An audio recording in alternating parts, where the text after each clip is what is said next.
Let's look at analyzing a velocity versus time curve. All right, let's look at distance traveled, and let's look at displacement. All right, we'll start out with displacement first. All right, what did we say displacement was? We said it's the integral from t subscript to 0 to t subscript to 1 v of t dt. Yeah, that's great if we have a function to integrate here. But what if we're looking at it as far as area under the curve? Doesn't this mean the area under the curve from t subscript to 0 to t subscript to 1 of my velocity function? Let's suppose that this is my function v or v of t right here, okay, this curve right here. And let's suppose that's t subscript of 0 and over here is t subscript of 1. So if I want to find the area under the curve from t subscript to 0 to t subscript to 1, so the area under the curve from here to here, how do I do that? Well, what does this integration mean again? Yeah, it means the area under the curve, but we also called it the net signed area in a previous example. So what does that mean? That means we add up all these areas. So we'd say A1 plus A2 plus A3, and that'll give us the displacement. Now keep in mind, A2 is what kind of an area? It's a negative area. Negative area. All right, what about distance traveled? Didn't we say the distance traveled from t subscript to 0 to t subscript to 1 is equal to the integral from t subscript to 0 to t subscript to 1 of the absolute value of my velocity function?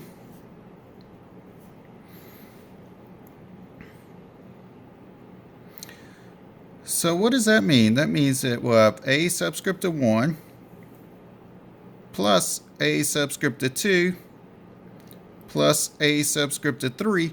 And what we're going to do with a subscript of 2 is think about the positive part of it, the absolute value of that area. All right, so what is this again?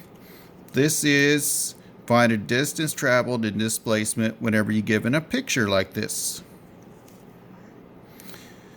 All right, let's see. How about our example here? Given a velocity versus time curve. So here's my velocity versus time curve. I'm going to call that v of t. Find the displacement and distance traveled by the particle over the time interval from 0 to 9.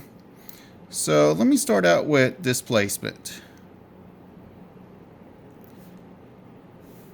What is the displacement? That's the integral from 0 to 9 of my function v of t. Well, there are a number of different ways I could do this. Here's just one way I'm going to do it. I'm going to say, okay, so we're looking at the area under the curve from 0 to 9. So I'm going to break this up as, I'm going to call that A1, that area right here. And this rectangle right here, I'm going to call A2. This triangle right here, I'm going to call A3. And this triangle right here, I'm going to call A4. So that's a little area there, area here, area there. All right, for the displacement, I'm going to take area 1 plus area 2 plus area 3 plus area 4. Well, let's calculate those areas. Area 1 is just a triangle. So it'd be 1/2 times base times height. What's my base length right here? Wouldn't it be 3? What's my height of this triangle? It is from 0 to 4, so it's 4 units. So it takes care of A1. How about A2? A2 is a rectangle. So it's going to be length times width this area. Well, what's the length we could say? What is this portion right here from 3 to 6? 3 units wide. Length, or we could say length is 3 units times width. What is the width right here? It is 4. So 3 times 4 is A2. How about A3?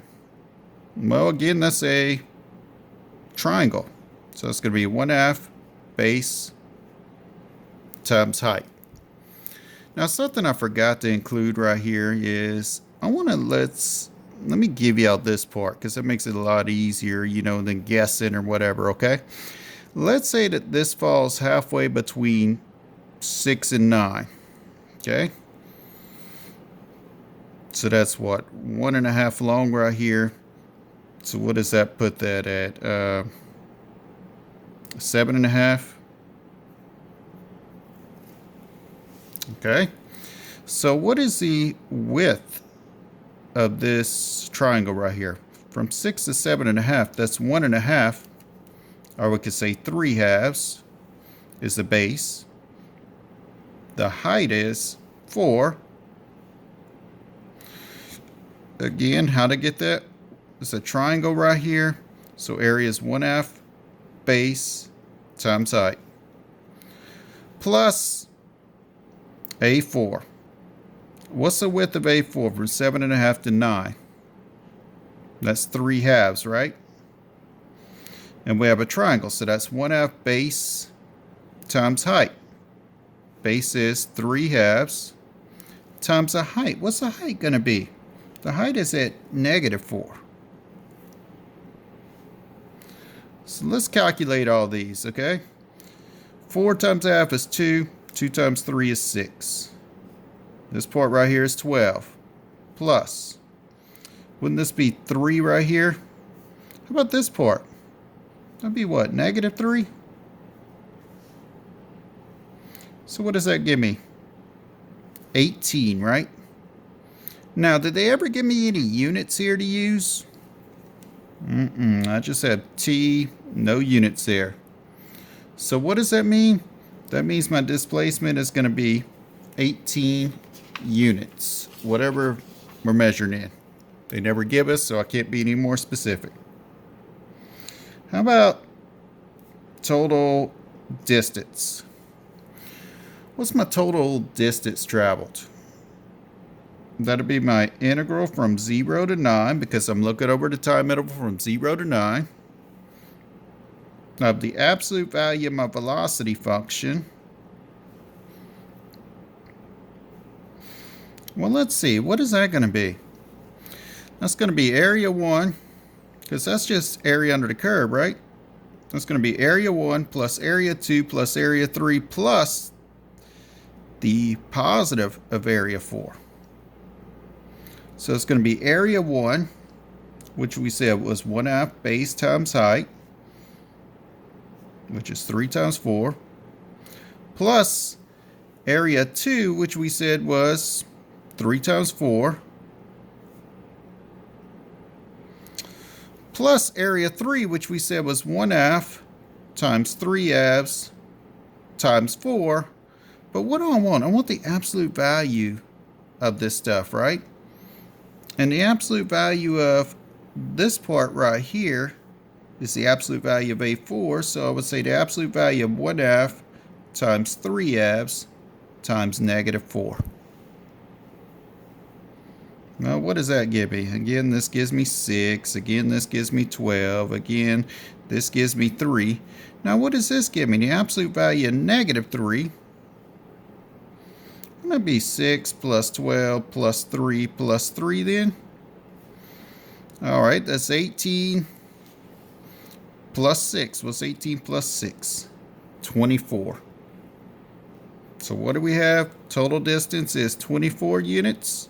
The displacement is 18.